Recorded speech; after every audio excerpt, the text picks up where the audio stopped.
saya Bastian Pratama. Pada kesempatan ini saya akan menjelaskan sedikit tentang karya sastra. Nah, apa itu karya sastra?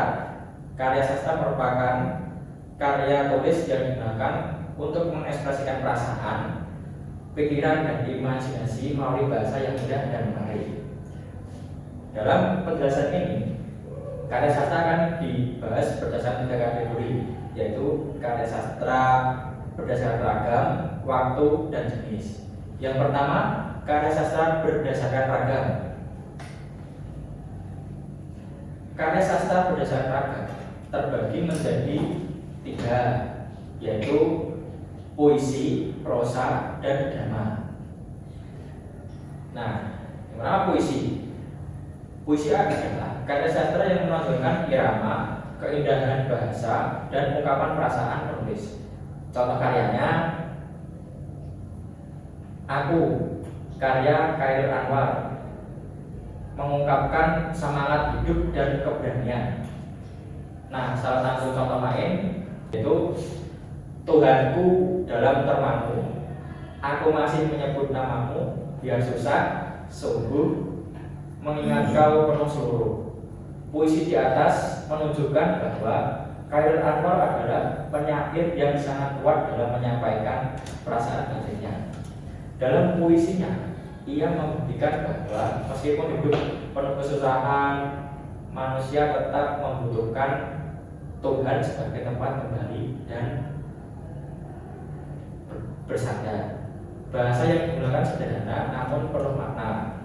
Nah, selanjutnya prosa. Prosa itu menggunakan bahasa sehari-hari dan menceritakan suatu peristiwa secara runtut. Contoh karyanya novel Laskar Pelangi karya Andrea Hirata. Kisah ini perjuangan anak-anak Belitung dalam mengejar pendidikan. Nah, selanjutnya cerpen. Judulnya Robohnya Surau Kami karya A.A. Nafis. Kritik soal sosial tentang kehidupan beragama tanpa kepedulian terhadap sesama. Nah, selanjutnya drama. Apa itu drama? Drama adalah karya yang dibuat untuk dipentaskan, berisi dialog antar tokoh dan menampilkan konflik. Contoh karyanya Legenda Sang Kuryang, menceritakan konflik cinta antara anak dan dengan ibunya. Lalu drama perjuangan kemerdekaan, menggambarkan keberanian pahlawan mempertahankan bangsa.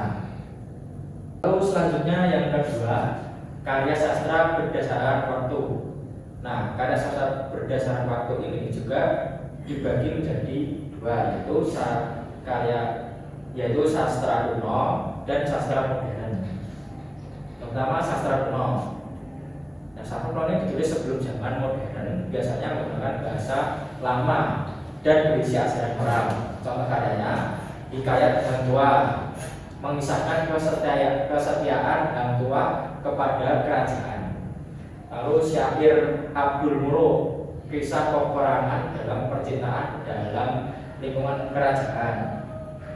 Lalu sastra modern. Nah, sastra modern ini ditulis pada masa kini dengan bahasa yang lebih mudah dipahami dan dekat dengan kehidupan masyarakat. Contoh karyanya seperti novel Bulan karya Budi Baik. Nah, kisah cinta remaja di masa sekolah. Lalu cerpen tentang Sepotong Senja Untuk Pacarku karya Seno Gembira Aji Dharma. Tema cinta dengan gaya modern dan imajinatif. Lalu yang ketiga, karya sastra berdasarkan jenis.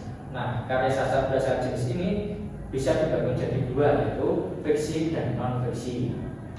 Lalu selanjutnya fiksi.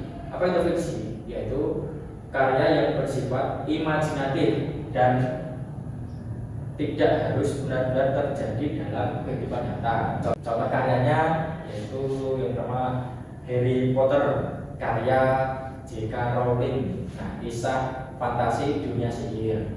Lalu cerpen Kado Istimewa tentang perjuangan seorang anak membahagiakan ibunya. Lalu selanjutnya non fiksi. Non fiksi yaitu karya yang berasal dari fakta, data dan informasi nyata. Contoh karyanya biografi B.J. Habibie, menceritakan perjalanan hidup dan prestasi tokoh bangsa. Lalu bisa contohnya lagi buku Filosofi Teras karya Henry Manapiring, berisi konsep stoicisme untuk menghadapi masalah hidup. Jadi dapat kita simpulkan bahwa karya sastra dapat dibedakan menjadi 3 bagian utama berdasarkan ragam, waktu, dan jenis. Ragam meliputi puisi, prosa, dan drama. Waktu mencakup sastra kuno dan modern, sedangkan jenis terbagi menjadi fiksi dan non fiksi. Nah, semoga penjelasan ini dapat teman-teman pahami dan bermanfaat nantinya.